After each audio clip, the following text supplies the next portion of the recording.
అదే RTV app వార్తల్ని క్షణాల్లో చదివే అవకాశం ఉంటుంది. ఒక న్యూస్ పేపర్, ఒక టెలివిజన్ ఛానల్ మీ చేతుల్లో ఎప్పుడు ఉంటాయి. మా ప్రభుత్వం ఈరోజు జగన్మోహన్ రెడ్డి గారు మరి గత ప్రభుత్వం వదిలేసినటువంటి తెలుగు అకాడమీ, అదేవిధంగా అధికార భాషా సంఘాన్ని రెంటిని కూడా ఈ రెండు సంస్థలను తీసుకొచ్చి చాలా సక్సెస్ఫుల్గా నడిపిస్తూ ఉన్నాము. నిజంగా మీరు చూడండి, ఈ ప్రభుత్వం వచ్చిన తర్వాతనే తెలుగు భాషకు సంబంధించిన అనేక కార్యక్రమాలు ఈరోజు ఎక్కడ చూసినా ప్రభుత్వం అక్కడ తుమ్మలపల్లి కళాక్షేత్రం నిర్వహిస్తూ ఉంది. అలాగే అధికార భాషా సంఘం ఇంకొక చోట నిర్వహిస్తూ ఉంది. తెలుగు అకాడమీ మేము ఇక్కడ నిర్వహిస్తున్నాము. వాడలా కూడా ఈరోజు తెలుగు భాష మీద దానికి సంబంధించిన కవులు పండితులను సన్మానిస్తూ ఉన్నారు. ఇంత గొప్పగా తెలుగు భాషని ఆయన ఒకవైపు ఇంగ్లీష్ భాషని దాన్ని సపోర్ట్ చేస్తున్నారు, పిల్లలకు అది అవసరం కనుక. రెండో వైపు మాతృభాష కూడా కంపల్సరీ చేశారు. 1వ క్లాస్ నుంచే విద్యాబోధనలో మాతృభాషను కంపల్సరీ చేయటం ద్వారా పిల్లలందరికీ కూడా మాతృభాష చక్కగా అలవడుతూ ఉంది. అందువల్ల ముఖ్యంగా ప్రభుత్వానికి మేము ధన్యవాదాలు చెప్తూ, అలాగే తెలుగు అకాడమీ చాలా సక్సెస్ఫుల్గా దూసుకుపోతూ ఉంది. అనేక పుస్తకాలు మేము ప్రింట్ చేస్తూ ఉన్నాము. ఇప్పుడు ఏవైతే ఉన్నాయో డిఎస్సి, బిఎడ్, తర్వాత ఇంకా మన టెట్, ఇంకా ఇప్పుడు గ్రూప్ 1, గ్రూప్ 2 ఇలాంటి ఎగ్జామ్స్ సంబంధించిన మొత్తం పుస్తకాలు తెలుగు అకాడమీ ప్రింట్ చేసి మార్కెట్లో ఉంచింది. పిల్లలు కూడా బాగా దాన్ని కొంటున్నారు, ఆదరిస్తూ ఉన్నారు. ఇలా విద్యార్థులకు కావాల్సిన అన్నీ కూడా అందించడంలో తెలుగు అకాడమీ ఈరోజు తెలంగాణ రాష్ట్రం కంటే కూడా మన ఆంధ్రప్రదేశ్ తెలుగు అకాడమీ ముందంజలో ఉందని చెప్పడానికి కూడా మాకు చాలా సంతోషంగా ఉంది. మీరు అటు పోయారా, రాజకీయంలో పోయారా అమ్మ? సరే, మరి ముందుది కూడా కంటిన్యూ చేయండి. చెప్పాం కదా, ఎందుకంటే ఎన్టీఆర్ గారు స్థాపించిన తెలుగుదేశం పార్టీ ఎక్కడ, దాని స్థాయి ఎక్కడ, ఆ రోజు భారతదేశం అంతా ఆంధ్రప్రదేశ్ వైపు తిరిగి చూసింది. కాంగ్రెసేతర పార్టీలు మొత్తం కూడా, ప్రతిపక్ష పార్టీలన్నీ కూడా జట్టుగట్టాయి, ఒకే వేదికను పంచుకున్నాయి.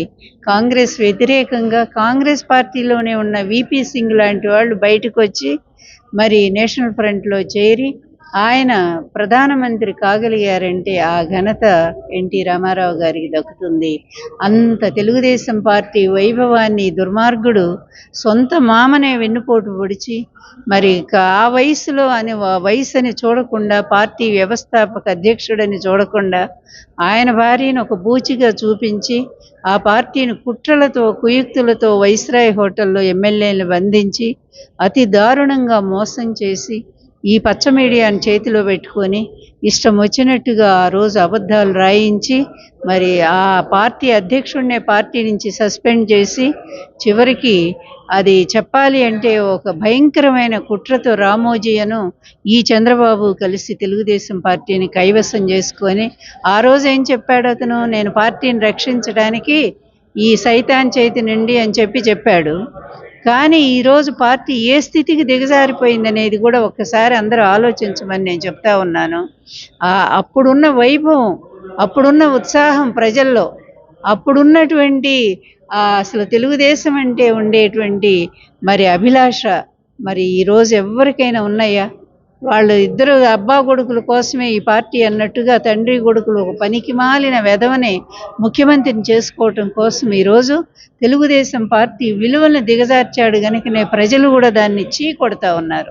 అందుకనే ఈరోజు తెలుగుదేశం పార్టీ చివరికి దాదాపు 22 మంది, అంతమందిని 25 మందిని కూడా రాజ్యసభ 22 మందిని పంపగలిగినటువంటి తెలుగుదేశం పార్టీ ఎంపీలు కూడా అలాంటి పరిస్థితి నుంచి ఈరోజు ఒక్క రాజ్యసభ మెంబర్ కూడా లేకపోవటం అనే స్థితికి దిగజార్చిన ఘనుడు. ఇప్పుడు చెప్పమని అతన్ని, మరి తెలుగుదేశం పార్టీని ఏం కాపాడాడో చెప్పమని తీసుకెళ్ళి ప్రతి ఒక్కళ్ళ కాళ్ళ దగ్గర పెడతా ఉన్నాడు.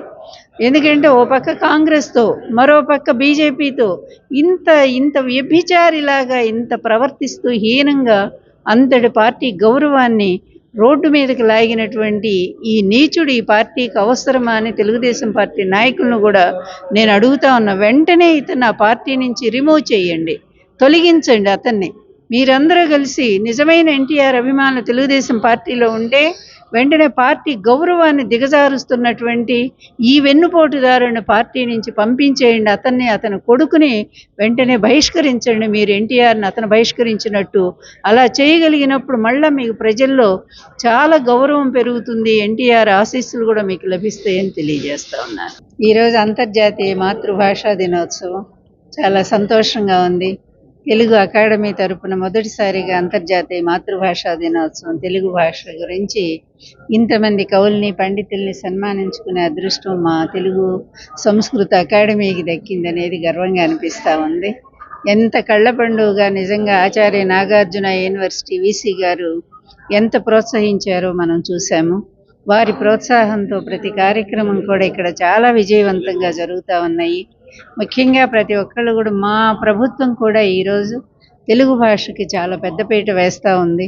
గత ప్రభుత్వంలో మర్చిపోయినటువంటి అధికార భాషా సంఘాన్ని, అదేవిధంగా ఈ తెలుగు అకాడమీని, ఈ రెంటిని కూడా పునరుద్ధరించి దానికి తగిన వ్యక్తులను నియమించి ఈరోజు ఈ రెండు అధికార భాషా సంఘం కానీ లేకపోతే మా తెలుగు అకాడమీ కానీ ఈ రెండు సంస్థలు కూడా ఎలా ఉండేది ఏముంది, వాడికి అయిపోయింది. ఇంకా మొత్తం నెత్తి మీద చెంగేసుకొని పోవాల్సిందే తెలుగుదేశం పార్టీ. అతను కుమ్ము కాస్తున్నటువంటి పవన్ కళ్యాణ్ ఒక అమాయకుడు, పిచ్చోడు. ఆ పిచ్చోడిని అడ్డం పెట్టుకొని ఇతనేదో ఓట్లు సంపాదించడానికి, కాపులంత తెలివి తక్కువ వాళ్ళు కాదండి, చాలా చదువుకున్న వాళ్ళు ఉన్నారు, బాగా ఆలోచించగలరు వాళ్ళు, ఆత్మాభిమానం ఉన్నవాళ్ళు. ఇలా ఎవరికి పడితే వాళ్ళకి నువ్వు తాకట్టు పెడతానంటే పవన్ కళ్యాణ్ మాటలు గుడ్డిగా నమ్మటానికి కాపు సమాజం సిద్ధంగా లేరు. వాళ్ళ గౌరవం కాపాడుకోవటానికి వాళ్ళు నిర్ణయించుకున్నారు ఆల్రెడీ. అందుకని ఇప్పుడు వీళ్ళేమీ కూడా మభ్య పెట్టలేరనేది స్పష్టంగా ఉంది, చాలా క్లియర్గా ఉంది. 24 ఎలక్షన్స్ మళ్ళీ జగన్మోహన్ రెడ్డి గారు బ్రహ్మాండమైన మెజారిటీతో రావడానికి సిద్ధం.